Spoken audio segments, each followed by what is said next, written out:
Coucou mes petits grévistes! Aujourd'hui on se retrouve pour une vidéo un peu spéciale. On va vous présenter un Get Ready With Me pour aller en manif en cette période de grève générale. Ensemble, nous allons voir comment s'habiller, protéger sa peau et ses cheveux, et quels sont les bons réflexes à adopter dans le cortège. On commence tout de suite avec votre manif outfit. Rangez vos escarpins ou vos mocassins. On part sur des chaussures de marche, type chaussures de rando, vieilles baskets ou paires de Rangers. En ces temps hivernaux, on opte pour des vêtements confortables et chauds. Gros manteau, double paire de chaussettes, gants, bonnet et grosse écharpe pour protéger votre gorge qui va être mise à mal à force de hurler des slogans insurrectionnels. Voyons maintenant comment préparer sa peau et ses cheveux.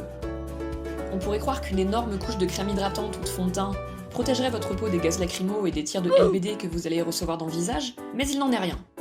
Au contraire, lavez soigneusement votre peau avant la manif pour réduire les dépôts de sébum afin que le gaz ne puisse pas s'accrocher à votre visage. Après la manif, il sera toujours temps d'appliquer une bonne couche de crème hydratante pour soulager vos pores en feu.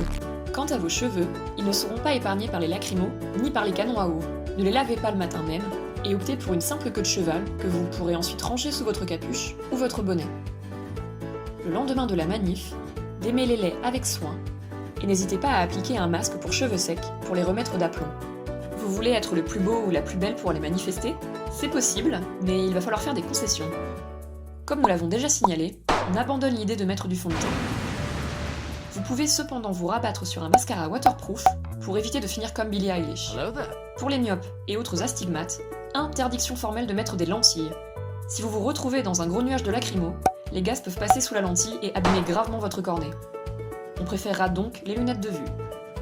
Passons à la dernière étape, les bons gestes à adopter en manif. Comme vous le savez, votre préoccupation numéro 1 va être de vous protéger des gaz lacrymogènes scélérats. Votre écharpe sera votre meilleur allié. Recouvrez votre bouche et votre nez afin de filtrer un minimum l'air. Pour renforcer l'efficacité de la barrière, vous pouvez asperger votre écharpe d'un mélange fait à 50% d'eau et à 50% de Malox liquide. On prend le rap en enculant deux. Si vous ne possédez pas de grande écharpe, ou que vous ne voulez pas la défoncer en l'imbibant de Malox, vous pouvez prendre un vieux t-shirt que vous nouerez autour de votre visage, comme ceci. Munissez-vous d'une bonne vieille paire de lunettes de piscine à sortir en cas de besoin. Ce n'est pas très élégant, mais c'est redoutablement efficace. Finalement, n'oubliez pas d'emporter des fioles de sérum physiologique avec vous. Vous pourrez les distribuer aux gens qui, contrairement à vous, ne sont pas venus équipés. Glissez-les dans une petite pochette customisée aux couleurs de votre cortège favori. Et voilà mes petits grévistes, vous êtes parés pour briller en manif, sans y laisser un poumon ou votre teint d'albâtre. On se retrouve bientôt dans les cortèges de tête. Des bisous!